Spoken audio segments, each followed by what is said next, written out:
Hello everybody and welcome to today's video.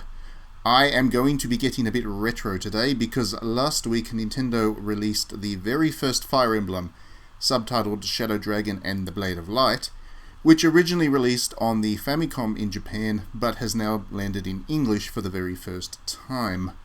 Note, I'm not talking about the DS remake of Shadow Dragon, which is apparently quite rare and valuable, but was definitely released in English. I am talking about the very original Fire Emblem.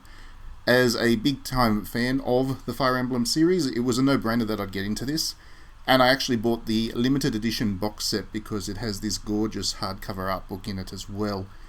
I thought I'd do a video to talk about my impressions of the game and share some footage, and I've even worked some footage from the DS remake in there as well, so you can see how it was re-envisioned. I think the big thought that I want to share about Fire Emblem in this video is how much I prefer the series to be traditional.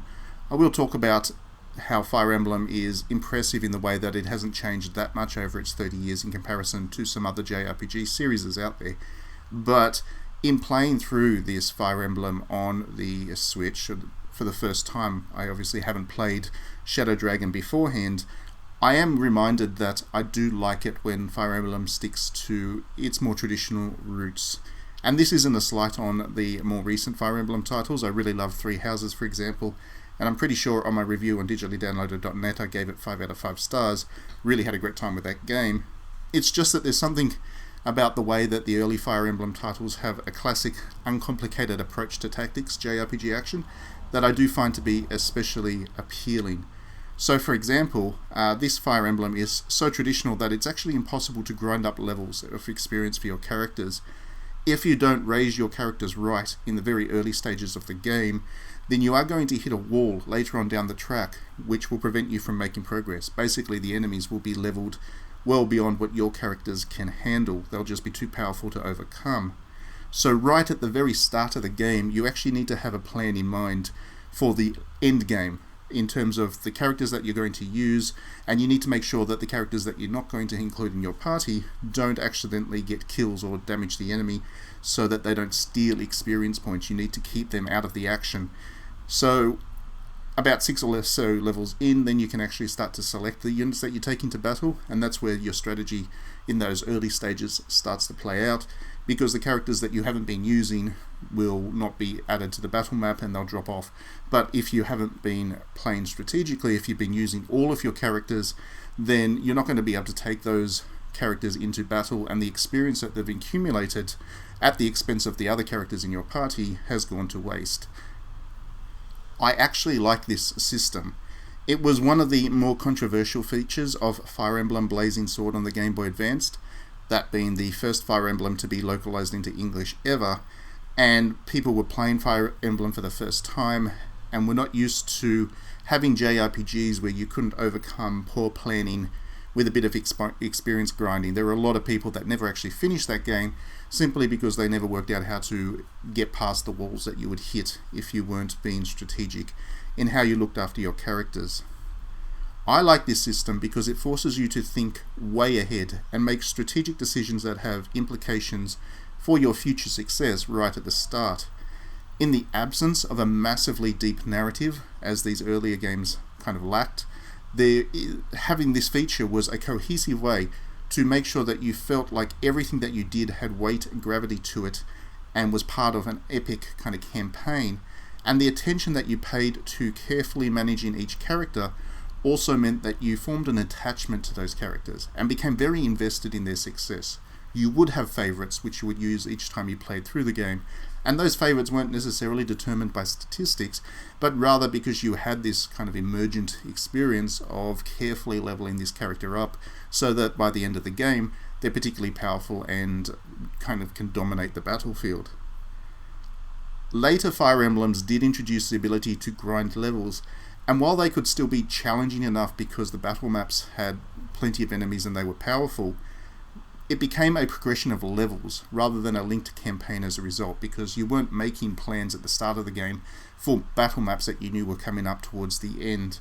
And you didn't need to be so careful about the characters that you took into battle and developed, and therefore the kind of engagement with those characters was not quite as strong. Another thing that I really love about this Fire Emblem is the ascetics. I know they look humble because this was a first generation console game, but the upshot to that is that they really encourage the imagination in a way that later Fire Emblems have really filled in. So aside from a tiny portrait of each character, you never got a sense of what that character really looked like from the game within Fire Emblem Shadow Dragon. And so your mind would need to fill the blanks and create the drama and the swordplay and really visualize the action that the game was hinting at. So it was a bit like a good book, really, and when you're talking about epic narratives and fantasy, good book is a good thing to be.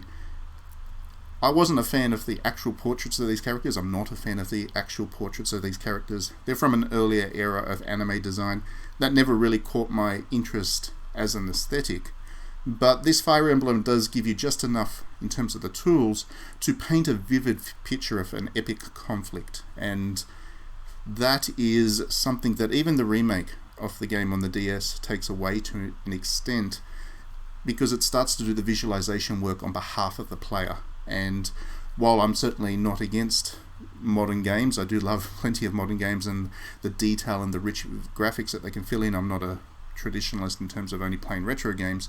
I do like that retro games did have that ability to inspire the imagination rather than just give you all the material and have you kind of passively consume it.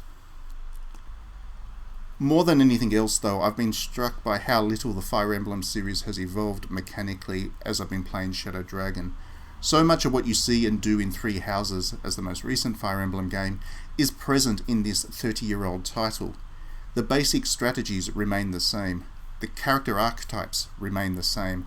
There's certainly elements, in fact quite a few elements, that have been added to later games, but in Shadow Dragon we genuinely see the foundation of the series that Intelligent Systems has done so very little to change in the years since. That foundation has remained the same, even if they've done a little bit different with the dressing each time.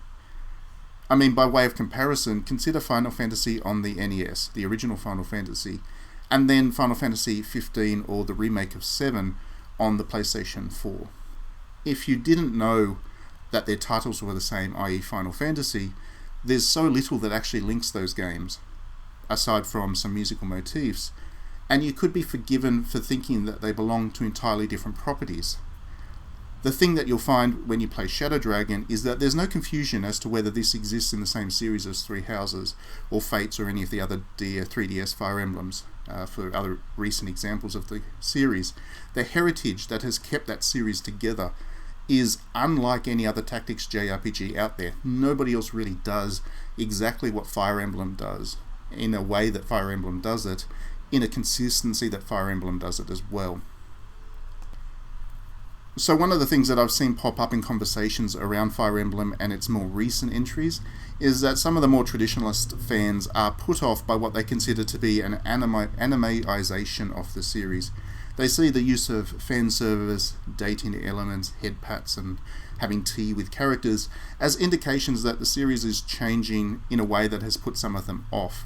That's not something that I necessarily share, since Blazing Blade had Lyn as one of the main characters, and Lyn is as waifu as anime waifu come. She is very fan servicey in her presentation, and that game was on the GBA, so that, and a lot of people consider that to be one of the very traditional Fire Emblems, and then of course it has all of those elements that you see in Three Houses and whatever, just to a slightly lesser extent. But even right back with Shadow Dragon, one of the characters in the original game wears a very leggy dress, as in revealing of her legs, which you can see in full if you have the art book and open up to that page. And that character has been brought into the mobile game Fire Emblem Heroes, where she is one of the ones that has been given a very skimpy bikini art version. So even here, with the very primitive NES as the hardware, there are elements of fan service and that animeization of Fire Emblem in there. So really, what I think it is that the traditional fans of Fire Emblem, the issue that they have with the game, is more that they are moving on, and because tastes do change over time, and what they once found appealing about the Fire Emblem series isn't so anymore to their tastes. That happens to us all. For example, I still love Final Fantasy, but nowhere near as much as I did when I was younger.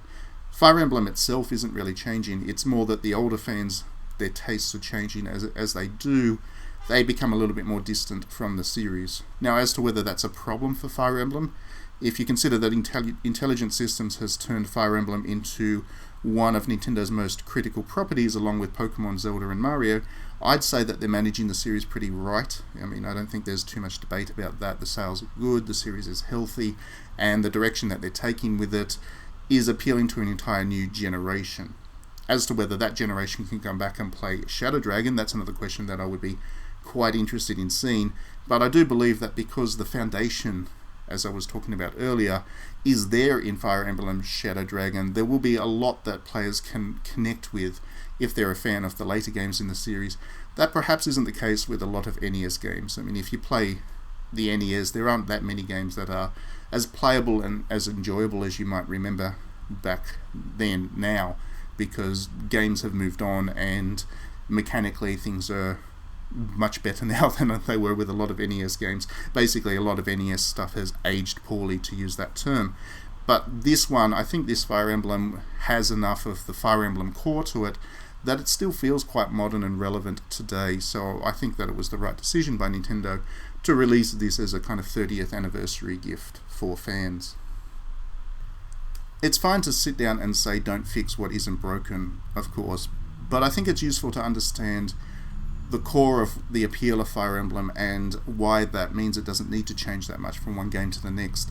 A lot of people, for example, say that Fire Emblem is about the difficulty, and therefore the easy difficulty modes that have been added to later Fire Emblem games do compromise it a bit, but I don't think that's the case, and the high difficulty modes do remain in the game for those that enjoy the challenge.